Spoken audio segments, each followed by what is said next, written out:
ఇప్పుడు చూపించే లోగో ఏ కంపెనీలో గెస్ చేద్దాము. ఇది ఈజీ. మెటా, ఫేస్బుక్ది.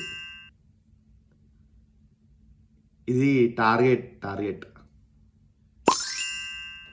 కరెక్టే, టార్గెట్. అస్సలు ఐడియా లేదు, ఏంటంటే డిఫరెంట్ ఉంది అసలు. ఎమిరేట్స్దా, నాకు ఐడియా లేదు.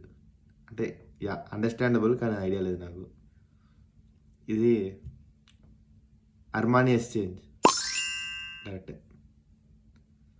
ఇది డ్రాప్ బాట్స్. ఇది నాకు తెలుసు, కానీ ఇది దేనికి యూజ్ చేస్తారు అస్సలు ఐడియా లేదు, కానీ డ్రాప్ బాట్స్ కరెక్టే. ఇది టాకోబెల్. ఇది కెలాక్స్. అసలు ఇదేంది లేవు, అస్సలు ఐడియా లేదు. ప్రింగిల్స్ దా, అచ్చా రైట్, కరెక్టే.